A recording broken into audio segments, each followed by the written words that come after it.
का नेता कैसा हो,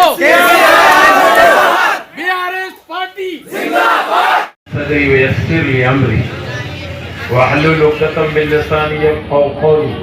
अल्हम्दुलिल्लाह, भारत राष्ट्रीय समिति का ये नोंदनी सदस्य अभियान चल रहा है। उसके मद्देनजर आज रायजीपुरा के अंदर में तुम्हारे यहाँ के हरदर्दी कार्यकर्ता, महानगर पालिका के भावी उम्मीदवार, भावी नगर सेवक इमरान भाई और मंच के ऊपर बैठे मेरे माजी नगर सेवक, मेरे दोस्त इसाक भाई अंडेवाला, जिन्होंने अभी आपके सामने दुआदार तकरीर की, अशोक भाई भागपुड़े, हमारे अरशद भाई, हमारे अजहर भाई, मंच पे बैठे सभी हमारे जिम्मेदार कार्यकर्ता, हमारे दोस्त कयूम भाई, दोस्तों, बुजुर्गों और भाइयों, ये भारत राष्ट्रीय समिति का ये नोंदनी अभियान पूरे महाराष्ट्र के अंदर, पूरे इंडिया के अंदर चल रहा है। ये एक ऐसी पार्टी है जो तेलंगाना की पार्टी है, जिसके सरबराह और जिसके नेता, जिसका नाम के चंद्रशेखर राव यानी केसीआर है। तो केसीआर एक ऐसा शख्स है जो मुल्क में फिरका परस्तों के लिए आवाज उठाने के लिए खड़ा हुआ है। बीजेपी, शिवसेना और जितनी पार्टियों ने मुल्क में माहौल खराब करने का जो इरादा और जो मंसूबा बनाया है, उनके मंसूबों को दफन करने के लिए और मुल्क में अमन और अमान की फिजा को कायम रखने के लिए, मुल्क में गंगा जमनी तहजीब को मजबूत करने के लिए, हिंदू मुसलमानों को एक करने के लिए, मुल्क की तहजीब को मजबूत बनाने के लिए भारत राष्ट्रीय समिति आज मैदान के अंदर में आई है। ये आज हमारे बाजीपुरे की और हमारी किस्मत है कि हमने बाजीपुरा से इसकी शुरुआत की है। इंशाअल्लाह पूरे औरंगाबाद जिले में, पूरे शहर में इन नोंदनी अभियान का सिलसिला जारी रहेगा और आपको और हमको इसका मेंबरशिप लेना है और मेंबर बनना है। जहां तक बाजीपुरे का सवाल है, 2000 में हमने इस बाजीपुरा के अंदर में चुनाव लड़ा और चुनाव जीता। आप देखें कि बाजीपुरा का एक भी नागरिक, एक भी वोटर ऐसा नहीं है जो ये कह सकता है कि हमने यहाँ घर बनाए। तो कोई नगर सेवक के नाम से कदीर मौलाना की तरफ से 10 रुपए मांगने के लिए या किसी को तकलीफ देने के लिए कोई आदमी आया ना, बोला एक माला बना रहे हैं ना, 4 माले बनाओ। लेकिन कोई भी महानगर पालिका का आदमी अगर आपको आकर सताता है तो 10 रुपए किसी को देना नहीं। अगर किसी ने 10 रुपए उसको देने की कोशिश किया, उसका हिसाब तो बाद में करेंगे, तुम्हारा हिसाब पहले करेंगे। आज जिस रोड के ऊपर बैठे हैं, ये रोड सबसे पहले हम लोगों ने बनाया। यहाँ के लाइट, यहाँ का पानी, यहाँ के ड्रेनेज, यहाँ की सारी गलियों को दुरुस्त करने का काम। लेकिन हमने कभी बाजीपुरे वालों से अपेक्षा नहीं की है कि उनसे हमको कोई चीज हासिल करना है। हमने देने का काम किया, ये आप लोग जानते हैं, आपके बुजुर्ग जानते हैं। आज उसको 20-22 साल हो गए। अभी जो नौजवान है, इनको कितनी मालूमात है मुझे नहीं मालूम है, लेकिन आपके वालिद, आपके भाइयों से जो लोग बुजुर्ग है उनको मालूम है हमने यहाँ पर किस तरह का काम किया। इसी तरह से आप इमरान को मजबूत करो, इमरान के पीछे ताकत खड़े करने का काम हम करेंगे। और उसी तरह से जिस तरह से आपके काम पहले भी हुए, बाद में भी होंगे, वो काम आगे भी होंगे इंशाअल्लाह। ये नोंदनी के अभियान के जरिए से मैं आपको इतना बताना चाहता हूँ कि ये भारत राष्ट्रीय समिति जो है, ये लोगों के लिए आई हुई पार्टी है, लोगों का उद्धार करने वाली पार्टी है, लोगों को मदद करने वाली पार्टी है और सरकारों को उनकी गलत नीतियों पे जवाब पूछने वाली पार्टी है। महाराष्ट्र में, औरंगाबाद जिले में हम इस जगह पे हिंदू और मुसलमानों के बीच में जो गंगा जमनी तहजीब हमारी इस मुल्क की तहजीब है, वो आपस का भाईचारा है, आपस का इत्तेहाद है, वो इत्तेहाद को मजबूत करने का काम ये भारतीय राष्ट्रीय समिति जो है तो आने वाले दिनों में करने वाली। और जो लोगों की समस्या है, जो नौजवान जिनके हाथों को काम नहीं, जो नौजवान परेशानी के हाल में अपने आप को रखे हुए हैं, उनको उनके हाथों को काम देकर उनको मजबूत कैसे किया जा सकता है, हमारी माँ बहनें जो घरों के अंदर में जिनके हाथों पे काम नहीं है, तो भारत राष्ट्र समिति ने 450 स्कीमें तेलंगाना के अंदर जो है तो लेकर आई है। उसमें हर दलित, मुस्लिम और तमाम जात बिरादरी के लोगों को मदद करने के प्रोग्राम है। तेलंगाना के अंदर दलित भाइयों के लिए कोई घर ऐसा नहीं है दलित बंधु स्कीम के अंदर जिसमें दलित भाइयों के नौजवानों को 10 लाख रुपए जो वापस नहीं करना है उसको दिए जाते हैं, उसके पैर पे खड़ा किया जाता है। कोई गरीब के घर में, चाहे मुसलमान हो, दलित हो, ओबीसी हो, किसी बिरादरी का हो, अगर उसके घर में शादी है, आधार कार्ड लाओ, उसका एप्लीकेशन करो, 1.25 लाख रुपए उसके अकाउंट के अंदर, उसके माँ उसके बाप के नाम पे 24 घंटे के अंदर जो है उसके अकाउंट में डाल दी। एजुकेशन ऐसा, नौजवानों को कॉन्वेंट का एजुकेशन ऐसा जिसकी फीस साल के अंदर में 1,25,000 रुपए नौजवान को पढ़ाने के लिए दी जाती है। ऐसे दर्जे का स्कूल और ऐसे दर्जे का एजुकेशन हमारे बच्चों को देने का काम तेलंगाना सरकार के अंदर में किया जा रहा है। जहां कारोबार के लिए पैसे नहीं है, एक एप्लीकेशन दो और हमारा बच्चा पढ़ लिख के अगर मैट्रिक और 12वीं पास करता है और वो बाहर पढ़ने को जाना चाहता है, वो मुसलमान का हो, दलित का हो, तो उसको 48 घंटे के अंदर 20 लाख रुपए स्कीम में मंजूर किया जाता है और बाहर पढ़ने के लिए उसको भेजा जाता है। मैं ऐसे कितने स्कीम है आपको बताऊं। हमारे मस्तूरात के मामलात में इतने स्कीम है, अगर वो प्रेग्नेंट है वहीं से उसके दवा दारू का इंतजाम किया जाता है। जैसी डिलीवरी होती है, केसीआर नाम की एक किट है जिसमें साबुन, तेल, सोडा और दवाई, उसको 2 महीने तक खोपरा, खजूर, बादाम, काजू, असली घी, एक किट वो दी जाती है और एक केसीआर किट दी जाती है जिसको हाइजीन बच्चों को रखा जाता है। और 13,000 लड़का है तो 12,000, लड़की है तो 13,000 उसके अकाउंट के अंदर में डाला जाते हैं। और पूरे 2 महीने के दरमियान के अंदर में कोई मरहला पेश आता है और कोई प्रॉब्लम आता है, वहां भी उसको मजबूत किया जाता है।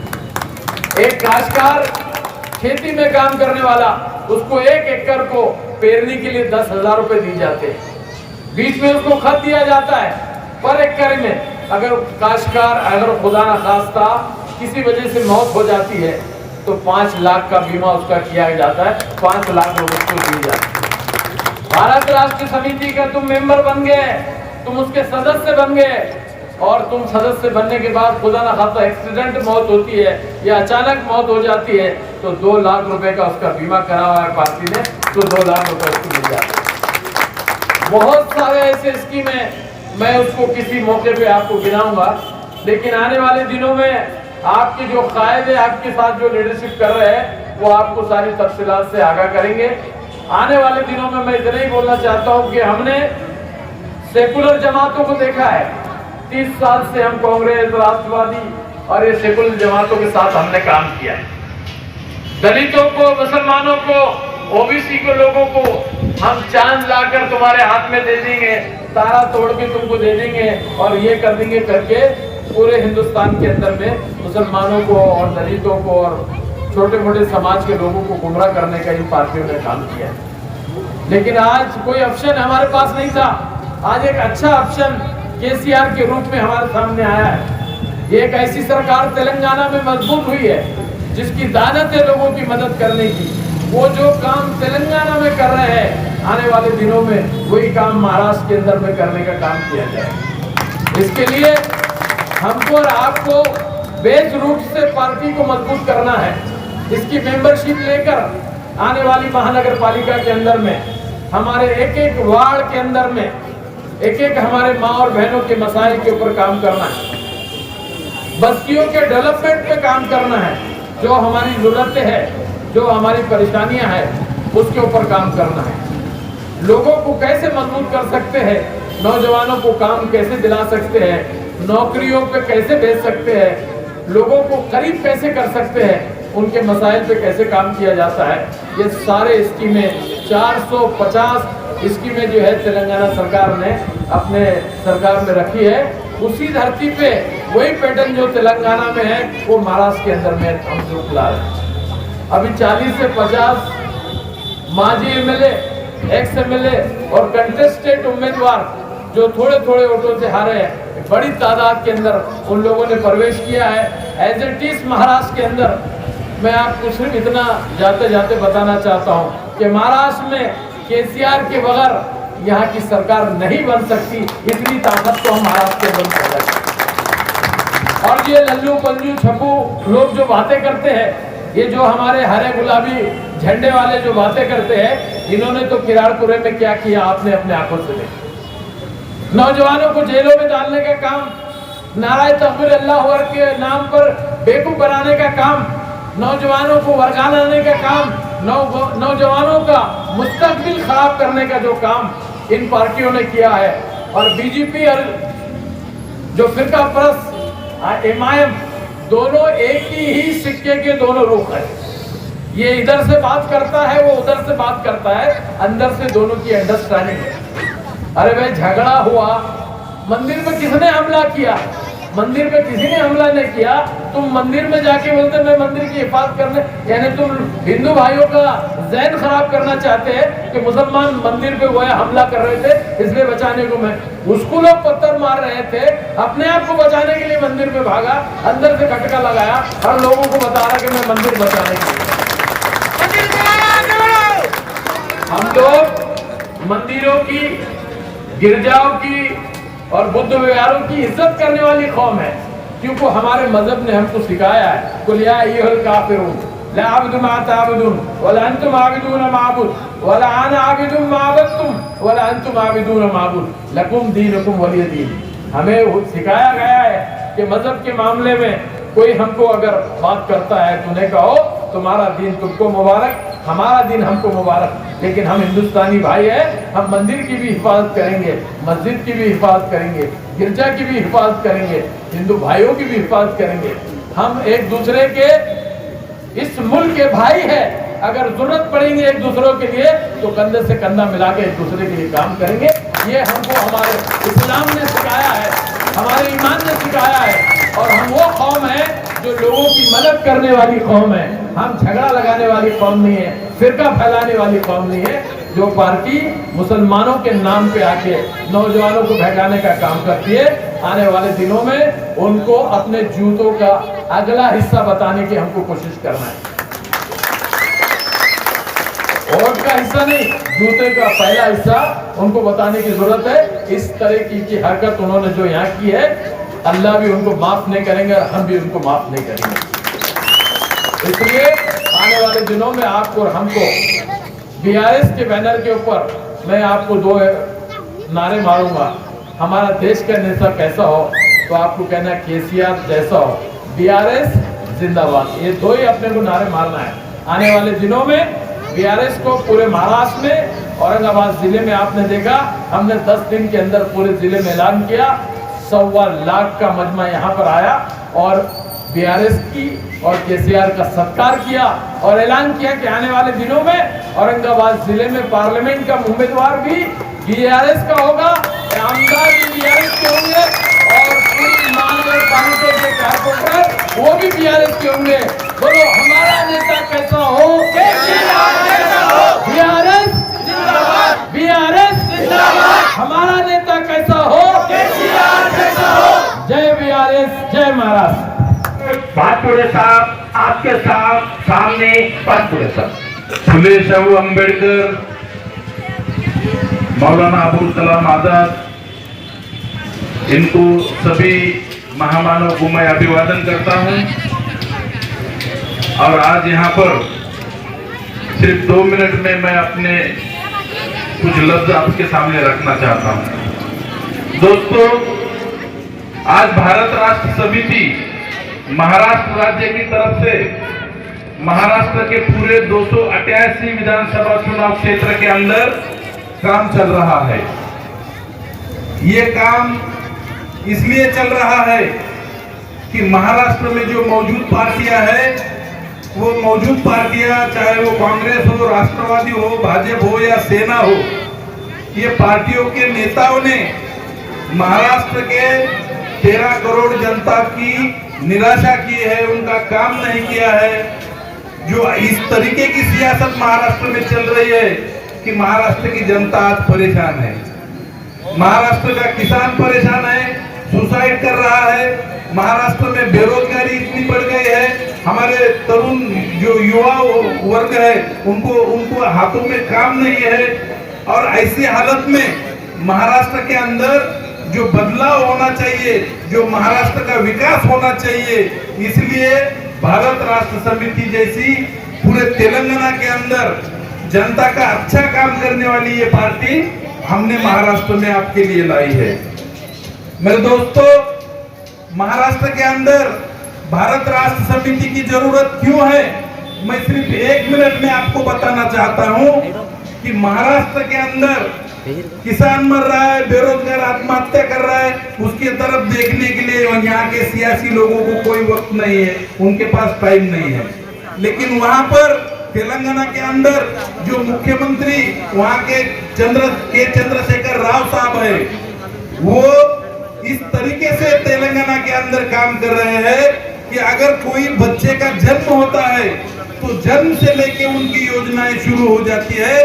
तो अगर वहां पर कोई भी किसान हो, आम नागरिक हो, अगर वो नेचुरल डेथ भी होता है तो उसके अकाउंट में 8 दिन के अंदर केसीआर सरकार 5 लाख रुपए देती है और उसका पूरा इंतजाम किया जाता है।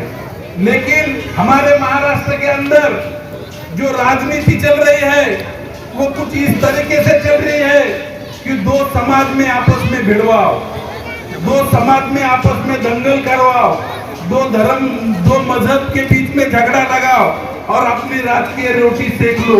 ये जो कुछ भी महाराष्ट्र की सियासत में चल रहा है ये बहुत गलत चल रहा है।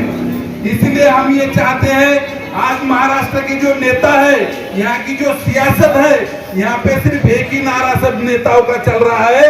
यहाँ के नेताओं का नारा क्या चल रहा है कि आओ चोरो उठाओ भारा, आओ चोरो उठाओ भारा, आधा हमारा और आधा तुम्हारा।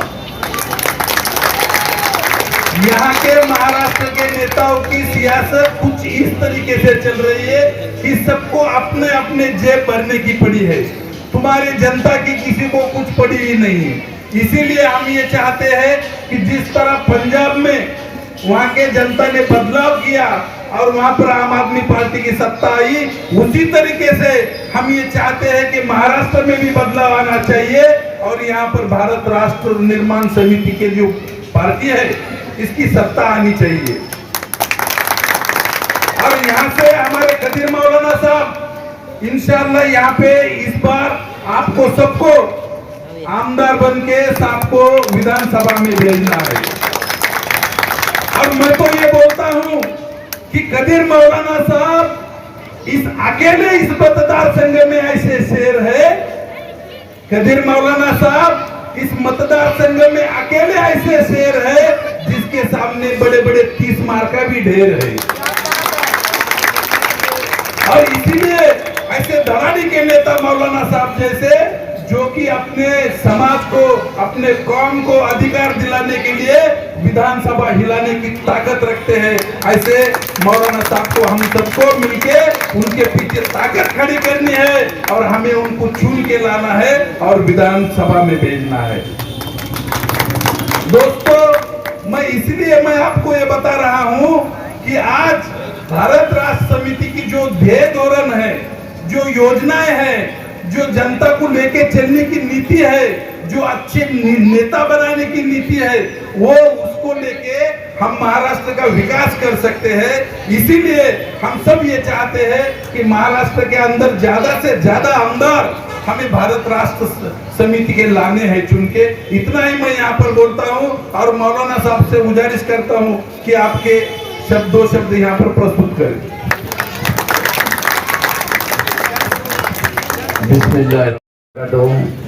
आज हमने जो कदीर मौलाना साहब के साथ में जो अपने बीआरएस पार्टी के अंदर जो प्रवेश करे, तो अल्हम्दुलिल्लाह आज ये जो बाजीपुरी के अंदर जो सभा है जो कामयाब हो रही है आप लोगों की दुआ से और आप लोगों के साथ से हो रही है। तो हमारे को आने वाले दिनों के अंदर हमारे को ये केसीआर साहब के और कदीर मौलाना साहब के हमारे को हाथ मजबूत करना है। तो हमने जो बाजीपुरी में आज जो सभा रखी है तो ये कदीर मौलाना साहब के हमने नेतृत्व में आज ये प्रोग्राम रखे और आप सब लोग जो मेरे साथ में जाहिर प्रवेश करने वाले हैं, तो अल्हम्दुलिल्लाह अब ये कार्यक्रम अपन ये चालू करने वाले हैं। तो आप लोगों का जो जिसका नाम लेंगे आप सब एक एक से आके प्रवेश यहाँ पे करेंगे माशाल्लाह।